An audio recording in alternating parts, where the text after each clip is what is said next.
할렐루야. 예수 그리스도 이름으로 하나님 말씀 증거하겠습니다. 우리 다 같이 하나님 말씀 요한 1서 4장 7절부터 5장 4절까지 말씀을 우리 찾도록 하겠습니다.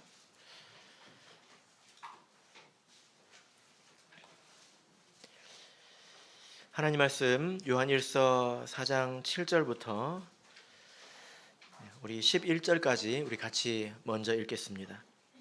7절부터 11절까지 우리 같이 읽겠습니다. 시작. 사랑하는 자들아, 우리가 서로 사랑하자.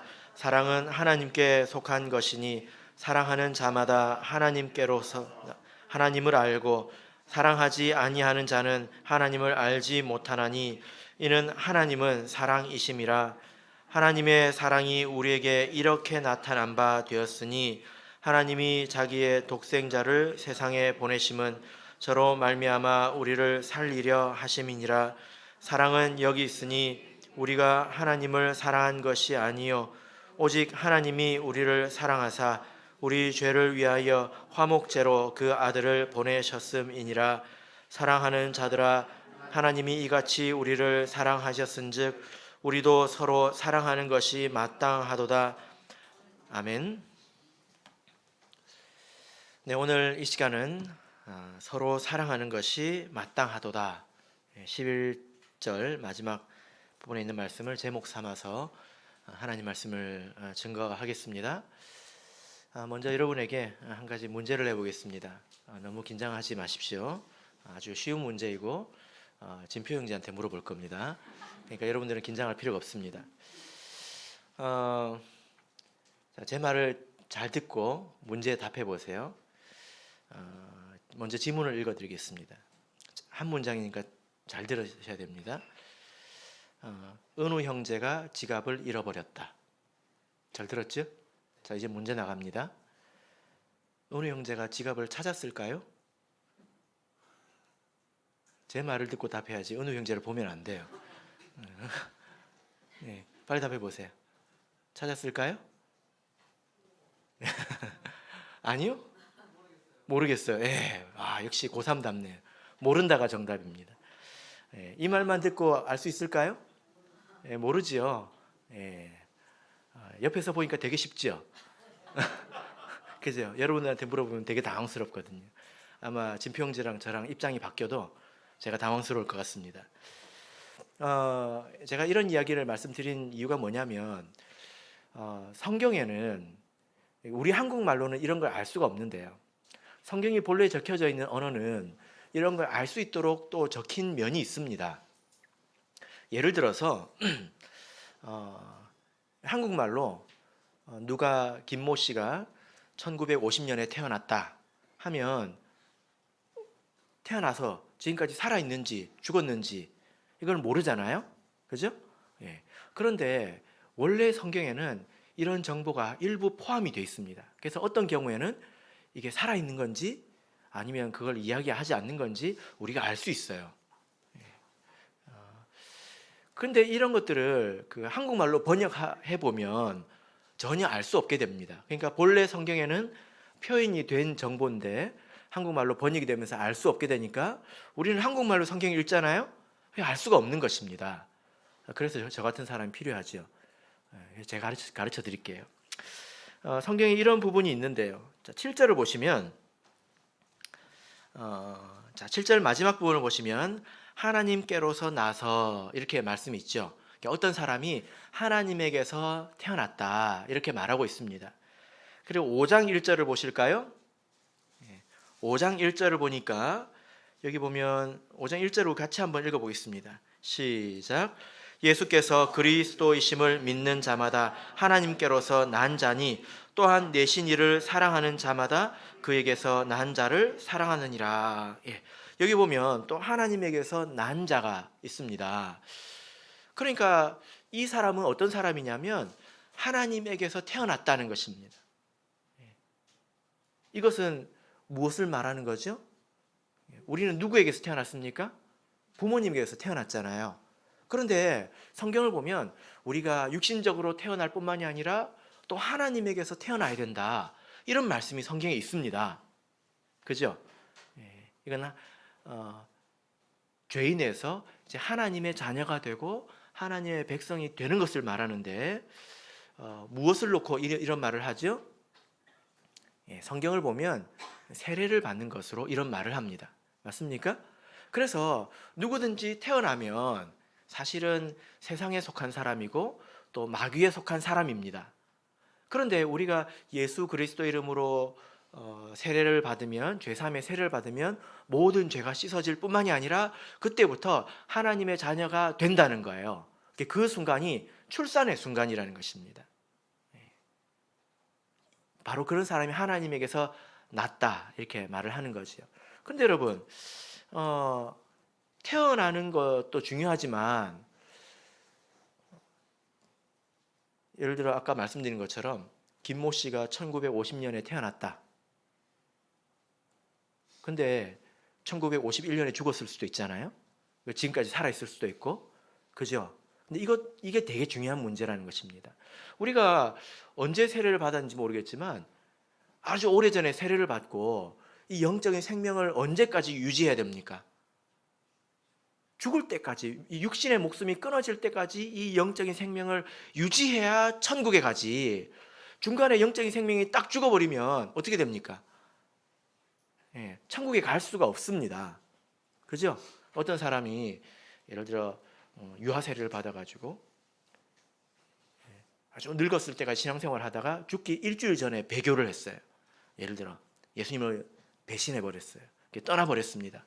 그러면 그 사람은 평생 신앙생활을 했으니까 구원 받을까요? 그렇지 않아요. 어느 순간까지, 죽는 순간까지 1초 전도 안 됩니다. 죽는 순간까지 믿음으로 우리가 죽어야 됩니다. 그러니까 태어날 뿐만이 아니라 이렇게 생명을 유지하는 게 아주 중요하죠. 태어나지 않으면 당연히 천국에 못 가죠.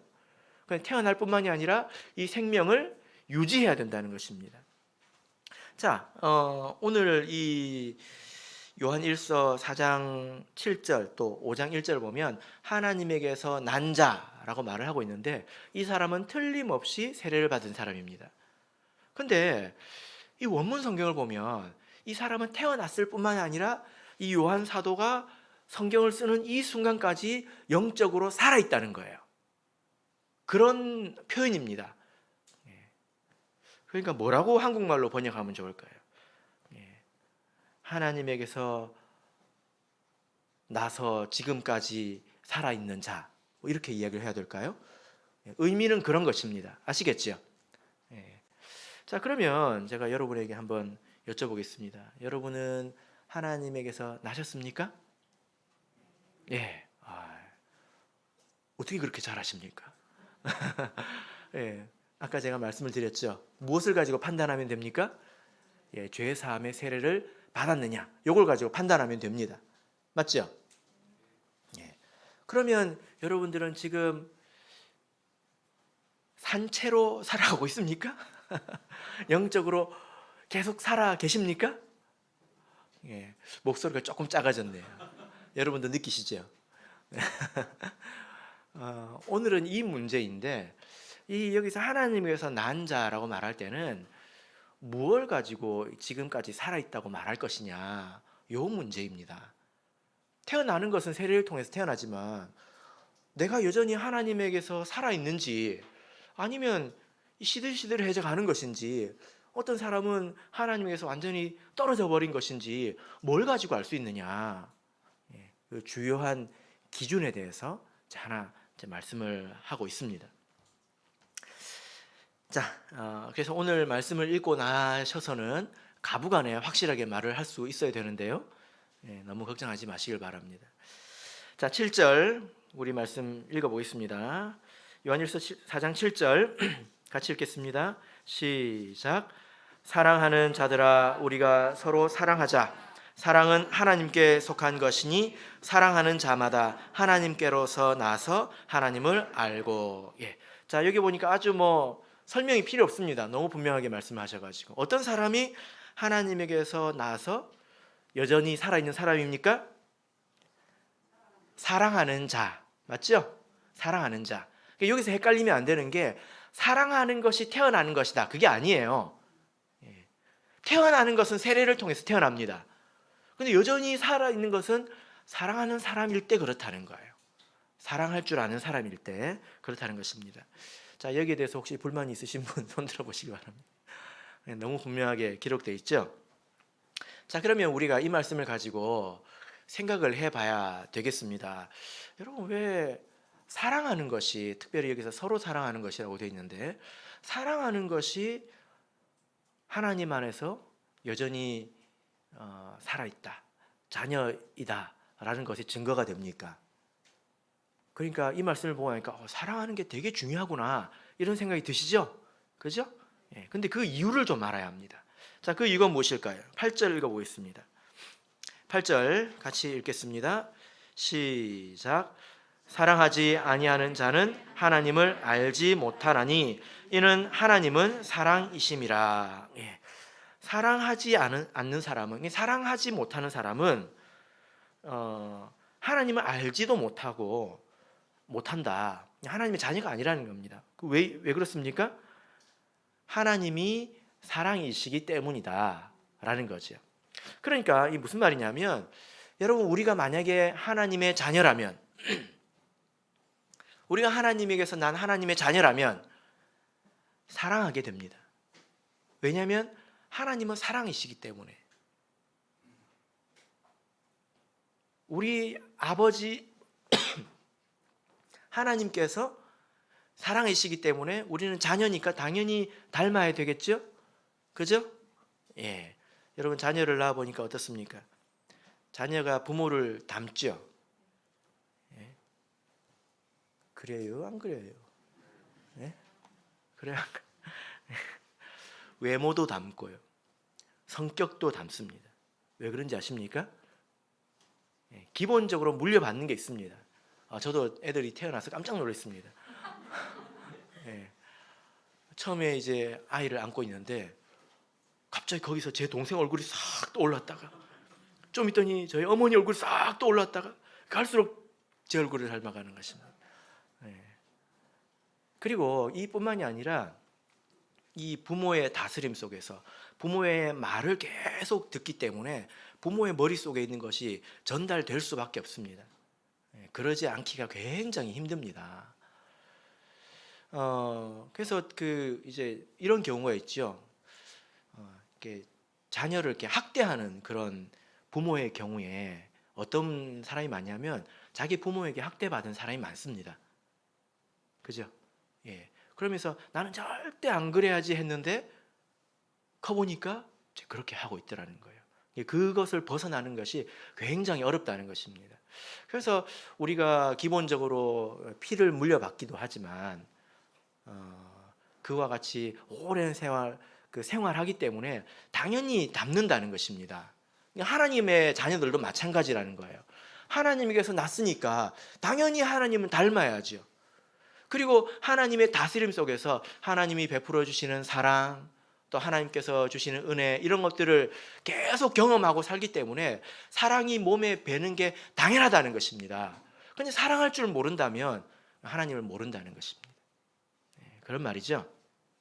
예. 우리 성도님들께서는 어떻습니까? 하나님의 사랑을 많이 경험하셨습니까? 이게 미성숙해서 그럴 수도 있습니다. 우리가 이렇게 어렸을 때 자녀를 제일 많이 사랑해 주지 않습니까? 근데 그때 자녀들은 압니까? 모르죠. 사탕 하나 안 줬다고 밉다고 그래요. 다시는 내가 안아주나 봐라, 뽀뽀도 안 해줄 거야, 이런 말을 합니다. 다시는. 얼마나 무서운 말입니까? 예, 그거는 이렇게 내 자식이 아니라서 그런 게 아니라 미성숙해서 그런 거예요.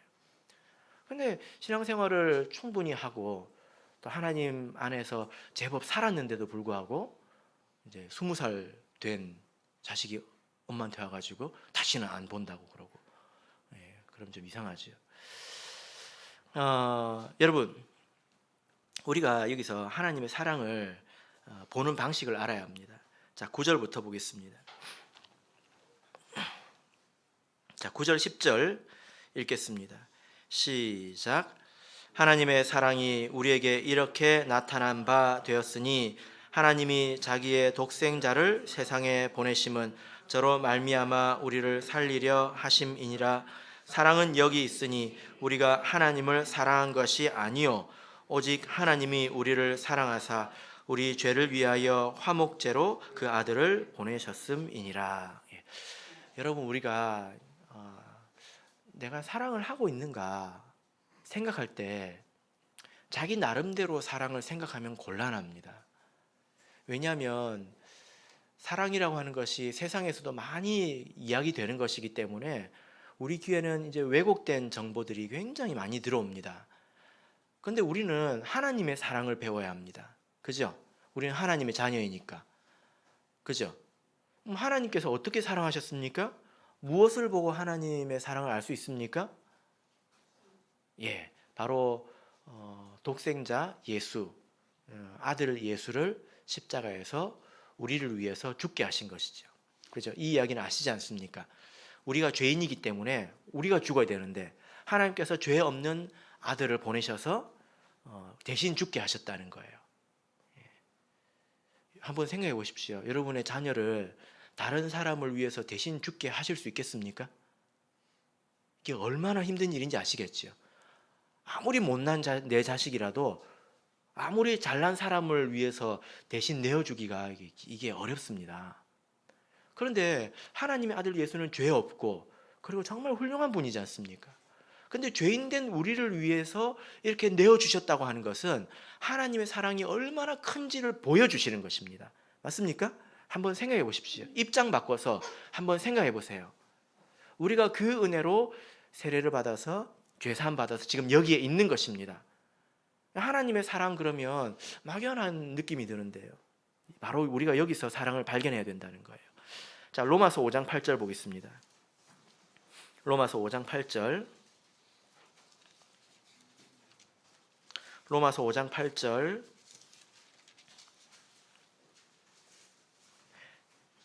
자, 이 말씀을 우리 성도님들께서 마음에 꼭 새기시기를 바랍니다. 로마서 5장 8절 같이 읽겠습니다. 시작. 우리가 아직 죄인 되었을 때에 그리스도께서 우리를 위하여 죽으심으로 하나님께서 우리에게 대한 자기의 사랑을 확증하셨느니라. 예. 여러분, 하나님이 여러분을 사랑하시는 것 같습니까? 예? 살다 보면 아닌 것 같을 때도 있죠. 솔직히 말해보세요. 있죠. 근데 그거는 우리가 생각할 수 있는 게 아니라는 말이에요. 우리가 죄인 되었을 때, 우리가 하나님을 알기도 전에, 하나님을 부르기도 전에 하나님이 우리를 먼저 아셔가지고 그 아들을 우리를 위해서 주셨다. 이것으로 하나님께서 우리를 사랑하신다는 것은 이미 확증된 것입니다. 그런데 우리 삶에 이런저런 어려운 일이 있다고 해가지고 하나님이 나를 사랑 안 하시나? 하나님 나를 버리셨나? 왜 이런 일이 나한테 생기지? 내가 하나님을 섭섭하게 했나? 그렇게 생각할 수 있는 게 아니라는 거예요. 서로 우리가 하나님을 섭섭하게 한다 하더라도 하나님의 사랑이 변하지는 않습니다. 여기 확증되었다고 말하고 있잖아요. 그죠? 그래서 이것에 대해서는 흔들리지 마십시오. 우리가 아무리 지금 이렇게 볼품이 없다 하더라도 안 믿을 때보다는 낫지 않습니까? 근데 우리가 죄인 되었을 때에 아직 하나님을 알지 못할 때에 우리를 위해서 하나님께서 자기 아들을 죽게 하셨으니 이 사랑을 우리가 어떻게 부정할 수 있겠습니까? 이게 어떻게 변한다고 말할 수 있겠습니까? 이게 변하지 않습니다. 우리가 하나님을 버리는 거지 하나님은 우리를 버리지 않습니다. 우리가 여기서 사랑을 배워야 합니다. 사랑이라는 게 무엇입니까? 사랑이라고 하는 것은 다른 사람의 필요를 위해서 나 자신을 허물어서 채워주는 것을 사랑이라고 하는 겁니다. 우리가 헷갈리기 쉬운데요. 때로는 우리가 이렇게 되게 좋은 분위기 속에서 서로 하하호호 이렇게 뭉쳐가지고 이렇게 시간을 보냅니다. 그게 사랑인 것 같죠? 사랑일 수도 있습니다. 근데 그게 진짜 사랑일까요? 그건 확인해 봐야 합니다. 예전에 이제 저희 그 아버지가 이런 얘기를 하시더라고요. 사업이 좀 되고 할 때는 친구들이 많았는데 IMF가 와가지고 어려워지니까 다 떠나더라는 거예요. 남는 자가 없더라는 것입니다. 그러니까 어떻게 이제 누가 이렇게 뭉쳐가지고 화기애애하게 있다. 하나님께서 확인을 해보시려면 어떻게 하면 될까요? 그 한 사람을 어렵게 만들면 되겠지요. 여전히 그럼에도 불구하고 채워주고 그런 다음에 그건 진짜 사랑이지요. 보이는 것만 가지고 우리가 헷갈려서는 안 된다는 것입니다. 혼동해서는 안 된다는 거예요. 가장 온전한 사랑의 모습을 우리 사도행전에서 볼 수 있는데 우리 한번 보겠습니다. 사도행전 4장 32절. 자, 우리가 지금 하나님에게서 사랑을 배우고 있는 것입니다. 사도행전 4장 32절.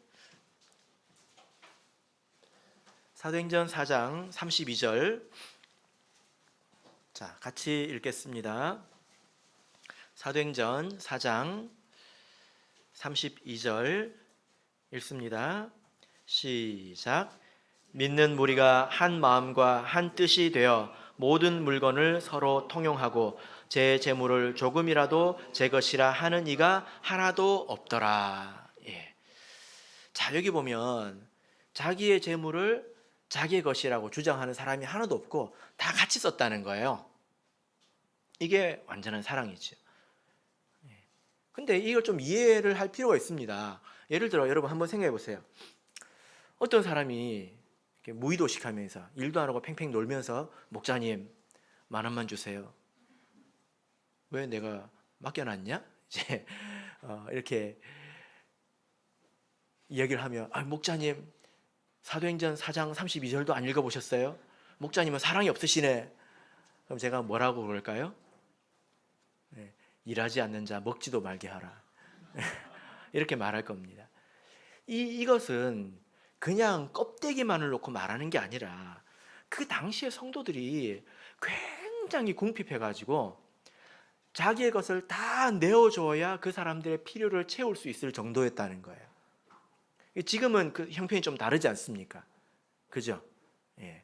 그래서 껍데기만 따라한다고 해서 우리가 온전한 사랑을 실천하는 게 아니라 여러분 한번 이렇게 생각해 보십시오. 내 옆에 있는 이 어떤 사람이 정말 그 어려움에 처해 있는데 뭐 경제적으로 내일 당장 먹을 쌀이 없다. 또 정신적으로 굉장히 어려움을 겪고 있다. 또 영적으로 굉장히 위태롭다. 그럴 때 내 시간과 내 노력과 내 재물을 헐어서 그 사람을 도울 수 있겠습니까? 그게 사랑입니다. 그게 사랑입니다. 그냥 같이 잘 지내는 게 사랑이 아니라 그 필요를 보고 채워주는 게 사랑이라는 거예요. 그죠? 예. 성경이 그렇게 말하고 있습니다. 이게 하나님께서 우리에게 보여주신 사랑입니다. 만약에 누가 무의도식하면서 여러분에게 와서 10,000원을 달라고 하면 그 사람에게는 뭐가 필요한지 아십니까? 고생이 필요합니다. 그게 안 주는 게 사랑이에요. 아시겠죠? 예, 이해를 못 하신 건지 웃음을 잊어버리신 건지 제가 헷갈려서 뭐 어떻게 해야 될지 모르겠네요. 여러분 우리가 이런 사랑, 이게 사랑이구나 할 때 여러분 중요한 게 하나 있습니다. 이 사랑을 우리가 실천하려고 하는 사람들은 반드시 이것을 궁금해 합니다. 내가 이 사랑을 누구에게 실천해야 되지? 우리가 이 사랑을 누구에게 실천해야 될까요? 사실 이런 것이 사랑이라고 하면 굉장히 이것은 어려운 거지 않습니까? 누구에게 실천해야 될까요? 가족? 가족은 본래 그래야 되는 거예요. 본래. 그죠?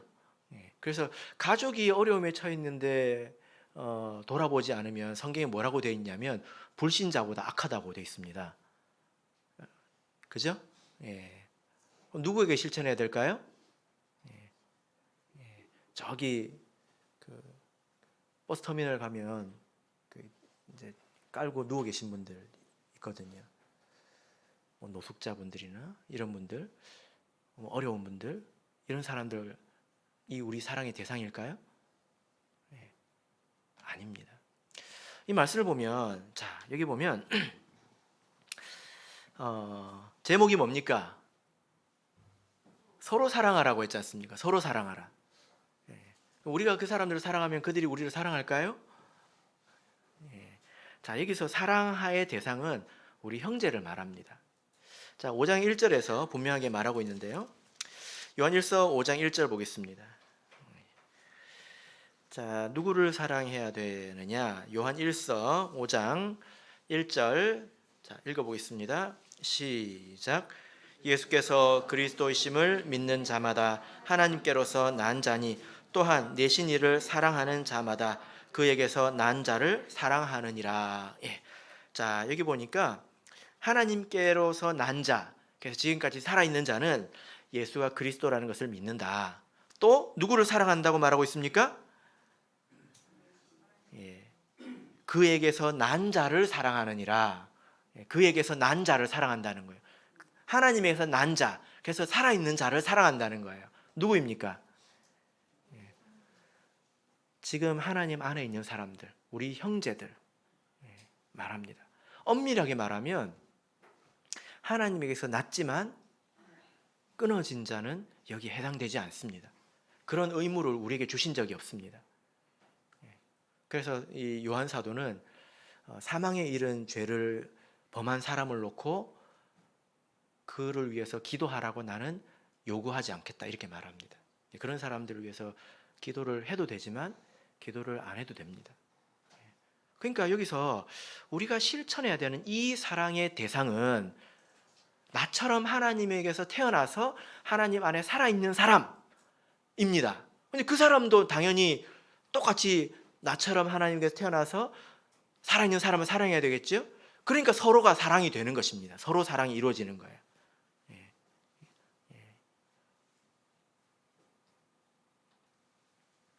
예수님께서도 이렇게 이제 말씀하셨는데, 여러분 예수님께서 양과 염소의 비유를 말씀하신 것을 기억하셨습니까? 어떤 사람이 와가지고 이제 심판을 받는데, 야, 너는 내가 줄일 때 먹여줬고 내가 아플 때 고쳐줬고 뭐 이렇게 이야기를 합니다. 내가 언제 그랬습니까? 하니까 예수님께서 뭐라고 하셨습니까? 내 형제 중에 지극히 작은 자 하나에게 한 것이 곧 나에게 한 것이다. 지극히 작은 자는 세상에 널려 있습니다. 그죠? 그런데 그 지극히 작은 자가 아니라 내 형제 중에 지극히 작은 자 하나에게 한 것이 곧 나에게 한 것이다. 그 범위가 어디 있습니까? 내 형제 중이라는 겁니다. 여러분 자 옆에 좀 돌아보세요. 지금 돌아보세요. 지금 여러분 눈에 보이는 사람들이 여러분들이 사랑해야 될 사람이에요. 어떻게? 그 사람의 필요를 보고 내가 이제 채워줘야 되는 거예요. 그래서 우리 성도님들께서 이런 것들을 이제 전혀 모르시지는 않습니다.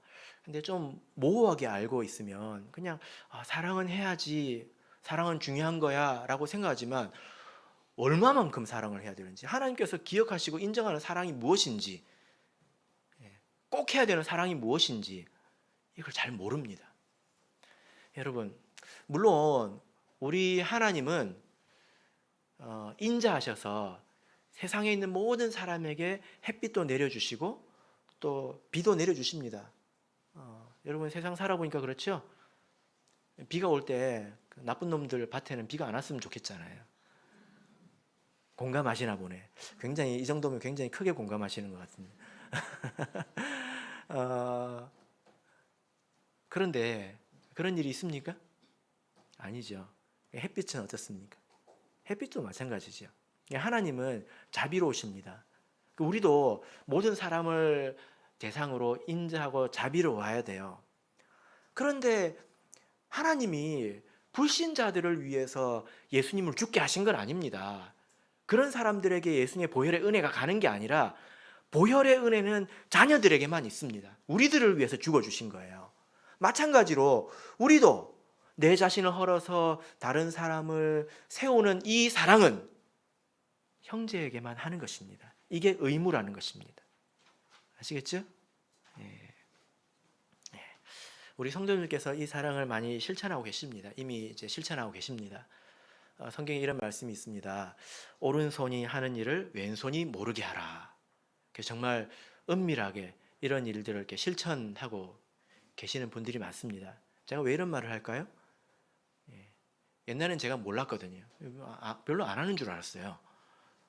그래서 여기 가운데도 그런 분이 계실 것 같아가지고 제가 말을 합니다.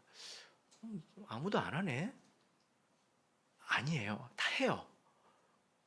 근데 자기 오른손이 한 일을 자기도 모르게 하려고 하니까 내가 모를 뿐입니다. 그래서 아무도 안 하는 것 같아서 나도 안 하면 안 된다는 거예요. 아시겠죠? 그래서 제가 이제 목회자가 되다 보니까 가끔 그런 것에 이제 그 전달자가 되거나 혹은 뭐 정보를 제공하거나 또 그런 이야기들을 또 듣기도 합니다. 그래서 많이 실천하고 계시지만 잘 안 보인다는 거예요. 그죠? 그래서 우리 성도님들께 좀 권하고 싶은 부분은 내가 정말 하나님에게서 난 자가 아니라서 사랑이 없는 사람일 수도 있어요. 그런데 어린아이처럼 내가 아직 믿음이 성숙하지 못해가지고 하나님의 집에 살고 있지만 자기 중심적으로 이렇게 쉽게 말을 하고 살아가는 수도 있다는 것입니다. 부모가 자식을 위해서 그렇게 이제 먹여주고 입혀주고 재워주고 잠 못 자면서 기저귀도 다 갈아주고 그렇게 키워놨는데 말할 줄 알면서 뭐부터 합니까? 싫어! 이거부터 하잖아요. 그죠? 근데 대여섯 살이면 이해를 합니다. 근데 신앙생활을 오래 해놓고 사랑할 줄 모르면 이건 자기를 많이 돌아봐야 합니다. 많이 돌아봐야 합니다. 그래서 여러분 교회 오면 주변 형제들을 살피십시오. 누가 오는지, 누가 잘 안 오는지, 그리고 누가 건강이 어떤지, 또 누가 형편이 어떤지, 눈도 열고 귀도 열고 살아야지 사랑할 수 있죠. 그죠? 아무것도 모르면 어떻게 사랑할 수 있겠습니까? 이 교회 와가지고 설교만 듣고 나는 내 할 일 다 했다고 이렇게 가는 게 사랑이 아니에요. 그러면 사랑을 할 수가 없습니다. 그죠? 물론 아무도 그렇게 사시지는 않지만 우리가 이렇게 좀 더 노력해야 합니다. 그리고 주보를 읽어드릴 때 더욱더 귀를 기울여서 들어야 합니다. 우리에게 힘이 없다는 것은 사실상 거짓말에 가깝습니다. 예전에 그 대만의 어떤 목자님이 이제 간증을 하셨는데요. 자기가 처음 초기에 시무했던 교회에서 어떤 분이 이렇게 그 집에 누워만 계시고 또 휠체어를 타서 누가 이동해 줘야만 되는 분인데 이분이 전화를 가지고 그렇게 신방을 하시더래요. 그래서 몇 년 뒤에 나을 수 없는 병이었는데 몇 년 뒤에 가보니까 교회에서 서서 걸어 다니더래요. 정말 우리가 건강이 안 좋고 아무것도 할 수 없다 하더라도 기도는 할 수 있고 전화는 할 수 있습니다. 그렇죠? 그죠? 우리가 다 이렇게 도울 수 있는 게 아니에요. 그러나 우리가 할 수 있는 것도 있다는 것입니다.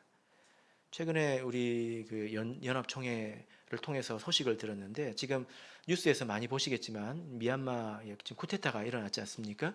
그리고 지금 내전 위기에 처했습니다. 굉장히 위험한 그런 상황이죠. 그죠? 그래서 이제 소식을 듣기로는 거기에 있는 이제 우리 성도들이 되게 가난합니다. 그런데 이런 일들로 인해서 생필품 가격들, 식료품 가격들이 올라가니까 살기가 더 힘들어진 거예요. 그래서 이제 도우려고 하고 있고 또 도울 방법도 찾고 있지만 이것이 지금 마땅치 않은 상황이거든요. 그런 이야기를 들으면 우리가 적어도 기도할 수 있다는 거예요. 그죠? 이게 사랑입니다. 그것이 마음에 품어져서 기도할 때 생각이 나야 되는 거죠. 그리고 내가 우리 주변에 있는 형제 자매에게 무엇이 필요한지 내가 함께 있어줘야 되는 것인지 기도를 해줘야 되는 것인지 이런 것을 우리가 알아야 실천할 수 있는 것입니다. 만약 이것이 모든 것을 내가 다 내어놓아야 가능한 수준이 된다면 그럴 수도 있어야 되겠죠. 그렇다면 그 사랑이 온전히 이룬 것입니다. 자, 12절을 읽겠습니다. 요한일서 4장 12절.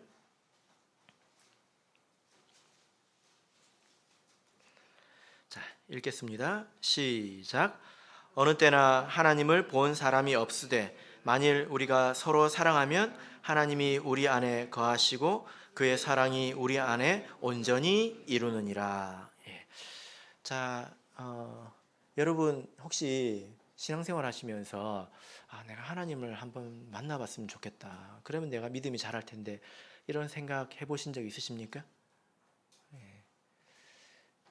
여러분 그렇게 해가지고 하나님을 보신 적 있으십니까? 은우 형제님 하나님 보신 적 있으십니까? 네? 네? 보신 적 있으십니까?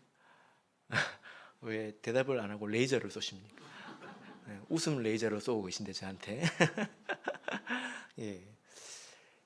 자, 이렇게 질문을 해야 여러분들이 생각을 하시죠. 네. 자, 이 문제를 한번 생각해 보겠습니다. 여기 보면 이 말이 이상합니다.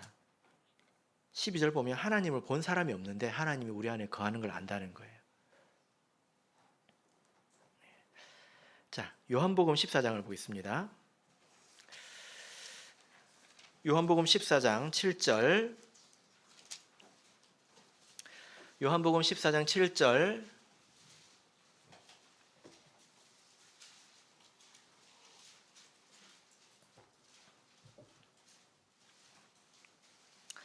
자, 같이 읽겠습니다. 요한복음 14장 7절 시작. 너희가 나를 알았다면 내 아버지도 알았으리로다. 이제부터는 너희가 그를 알았고 또 보았느니라. 예. 자, 예수님께서 제자들에게 내가 곧 길이요 진리요 생명이다. 나로 말미암지 않고는 아무도 아버지께 갈 수 없고 아버지를 볼 수 없다. 이렇게 말씀하셨습니다. 그래서 너희가 나를 알기 때문에 이미 어떻게 했다고 말합니까? 아버지를 알았고 또 뭐라고 말합니까? 보았다고 하고 있어요. 그러니까 빌립이 뭐라고 말합니까? 가로되 주여 아버지를 우리에게 보여주옵소서. 그러니까 나는 본 적이 없는데 왜 봤다고 하지? 빌립이 이상한 거예요. 빌립이 좀 순수한 사람이잖아요. 그래서 이렇게 이야기합니다. 다른 사람은 하고 속으로 생각하고 있는데 빌립은 이렇게 대놓고 이야기를 합니다. 좀 보여주세요. 안 그래도 내가 그걸 되게 원했는데 이렇게 이야기를 합니다. 그러니까 9절에서 예수님께서 이렇게 말씀하십니다. 9절 시작. 예수께서 가라사대 빌립아 내가 이렇게 오래 너희와 함께 있으되 내가 나를 알지 못하느냐. 나를 본 자는 아버지를 보았거늘 어찌하여 아버지를 보이라 하느냐. 예수님께서 빌립을 책망하시죠. 야, 나를 본 자는 아버지를 보았는데 어떻게 아버지를 보이라고 하냐. 너가 지금 뭘 모르고 있구나. 이렇게 이야기를 하고 있습니다. 자, 그러면 우리 하나님을 볼 수 있는 걸까요? 볼 수 없는 걸까요? 아까 제가 은우 형제한테 물었습니다. 여러분이 옆에서 보니까 되게 대답하기가 좀 편할 것 같죠? 한번 여러분이 대답해 보십시오. 여러분 하나님을 보셨습니까? 볼 수 있는 겁니까? 없는 겁니까? 자, 이것을 우리가 어떻게 이해를 하면 되냐면요. 자, 이렇게 질문해 볼게요. 자, 여러분 지구를 보신 적이 있으십니까? 지구 보신 적 있으십니까? 진짜요? 우와, 진짜요? 와, 언제 저기 갔다 오셨어요, 저기? 이 질문하고 비슷하다고 보면 됩니다. 이 질문에 대해서 봤다고 해도 되고 못 봤다고 해도 됩니다. 사람은 굉장히 제한적이라서요. 너무 작아도 볼 수 없고 너무 커도 볼 수 없습니다. 그죠? 소리도 마찬가지인데 너무 작아도 들을 수 없고요. 너무 커도 들을 수 없습니다. 지구가 도는 소리가 굉장히 크답니다. 근데 우리는 안 들리잖아요. 사람을 초월하는 것입니다. 마찬가지로 이제 우리가 지구를 놓고 생각해 보면 지구는 너무 커가지고 우리가 지구를 볼 수가 없어요. 지구를 보려면 저기 우주선 타고 올라가야 합니다. 우리는 그래 보이는 사람이 아니잖아요. 그죠? 예. 그렇다고 우리가 지구를 모르느냐? 그렇지 않습니다. 우리는 지구에 발을 딛고 있지요. 그 지구에 있는 공기를 가지고 숨을 쉬고 이 땅이 주는 열매를 먹고 누리고 살아가고 있지 않습니까? 그죠? 예. 그래서 우리는 지구를 또 봤다고 말할 수 있습니다. 우리가 화성을 못 봤지요? 예, 그것과는 다른 이야기라는 거예요. 그러니까 예수님께서 하시는 이야기는 이런 것인데, 여러분, 하나님은 너무 커서 볼 수 없는 분이에요. 이해할 수도 없어요. 아무리 과학이 발달해서 아무리 멀리 떨어져도 우리 눈에 다 들어오지 않아요. 우리 머리에 다 들어오지 않아요. 볼 수 없는 분이에요. 그러나 우리가 하나님 안에서 예수님을 통해서 은혜를 받고 누리고 생명을 얻어서 하나님을 누리고 살고 있다는 것입니다. 이 지구에서 이렇게 발을 딛고 있는 것처럼 이렇게 생각하시면 됩니다. 그래서 여러분, 우리가 하나님을 볼 수가 없습니다. 이렇게 말할 때는 하나님을 전체적으로 봤냐 이런 이야기예요. 그럴 수 없죠. 너무 커서 절대 볼 수가 없어요. 가까이 갈 수도 없습니다. 그러나 우리는 예수님을 통해서 하나님을 보고 느끼고 그런 것입니다. 마치 우리가 이 땅을 밟고 물을 마시고 숨을 쉬고 땅에서 주는 열매를 먹어서 이 지구가 우리에게 주는 것들을 누리고 살듯이 우리는 예수님을 통해서 하나님을 누리고 하나님을 경험한다는 거예요. 그런데 어떤 사람은 이렇게 이야기를 할 겁니다. 나는 예수님도 못 봤는데. 예수님을 본 자는 하나님을 봤다고 말하니까 진표 형제, 나 예수님 못 봤는데, 그렇게 생각했죠. 예? 예? 안 들려요. 여러분, 예수님은 우리의 구세주이시지만 우리의 형제입니다. 한번 생각해 보세요. 왜 예수님이 빌립을 그렇게 사랑했을까? 예수님은 하나님을 사랑했고 하나님이 빌립을 사랑했기 때문에 예수님이 빌립을 사랑한 것입니다. 그죠? 그것이 하나님께서 예수님에게 주신 명령이었거든요. 하나님께서 예수님에게 계명을 주셨는데 그 계명이 무엇입니까? 형제들을 위해서 십자가에서 죽으라는 게 계명이었습니다. 한번 생각해 보세요. 나하고 아무도 관계도 없는 저분이 왜 나를 위해서 죽어야 합니까? 그런 사랑을 생각해 볼 때 그 뒤에 있는 하나님을 우리가 볼 수 있다는 것입니다. 여러분, 하나님을 보는 것은 그렇게 어렵지 않습니다. 여러분, 한번 생각을 해보시길 바랍니다. 우리가 어디서 하나님을 볼 수 있냐면요, 참 신기한 그 광경이 하나 있는데, 요즘 이제 코로나 때문에 우리가 애찬을 못하지만 안식일 애찬을 우리 준비하시는 분들 한번 보십시오. 한여름에 주방에 가보면 굉장히 덥죠, 그죠? 땀을 뻘뻘 흘리고 있습니다. 그래서 제가 아직 못 물어봤는데 일당을 얼마나 받으시나요? 예? 안 받아요? 웃고 계시던데. 좀 이상한 분들 아닙니까? 여기 식당에 가가지고 어떤 사람이 그 화로 옆에서 땀을 뻘뻘 흘리고 막 일하고 있는데 막 싱글벙글해요. 그래가지고 일당을 얼마나 받으세요? 그러니까 안 받는데요? 그런 분이 세상에 있습니까, 없습니까? 뭐 하려고 우리를 위해서 봉사합니까? 왜 봉사합니까?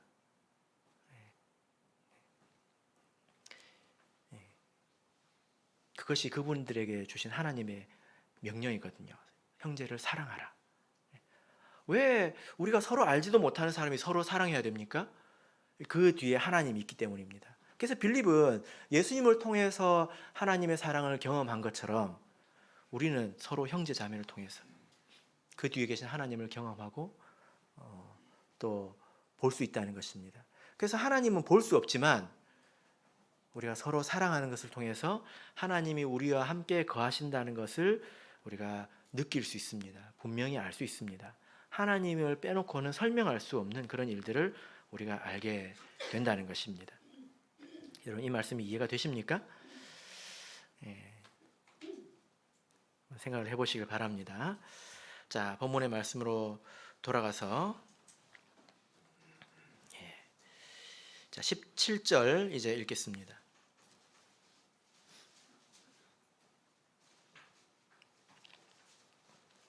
17절 읽겠습니다. 시작. 이로써 사랑이 우리에게 온전히 이룬 것은 우리로 심판날에 담대함을 가지게 하려 함이니 주의 어떠하심과 같이 우리도 세상에서 그러하니라. 여러분 우리가 이제 여기서 보면 사랑이 우리에게 온전히 이루었다 이렇게 말씀을 하고 있는데 우리 신앙의 성장의 그 최고봉이 뭘까요? 여러분 무엇을 향해서 가고 있습니까? 지식을 많이 아는 겁니까? 아니면 일을 많이 하는 겁니까? 아니면 예배 안 빠지는 것입니까? 우리 신앙의 최고봉은 사랑을 온전히 이루는 것입니다. 그래서 다른 사람의 필요를 위해서 내가 자신을 온전히 내어줄 수 있도록 내 자신을 내려놓는 것. 근데 이렇게 하려면 지식도 필요하고요. 기도가 많이 필요합니다. 자기를 버리는 게 쉬운 일은 아니거든요. 이게 최고봉입니다. 우리가 그 방향으로 가야 합니다. 어렵죠? 조금 내 시간 조금 내는 거 어렵죠? 내 돈 조금 쓰는 거 어렵죠? 근데 그렇게 해야 된다는 거예요. 그렇게 해서 우리가 가는 게 신앙이 이제 올라가고 최고봉에 다다르는 것이지 그냥 지식이 많아지고 말이 많아지고 아는 게 많아지고 그러면서 사랑이 없는 것은 껍데기밖에 없는 것입니다. 모든 것은 사랑을 위해서 있는 것입니다. 그래서 내가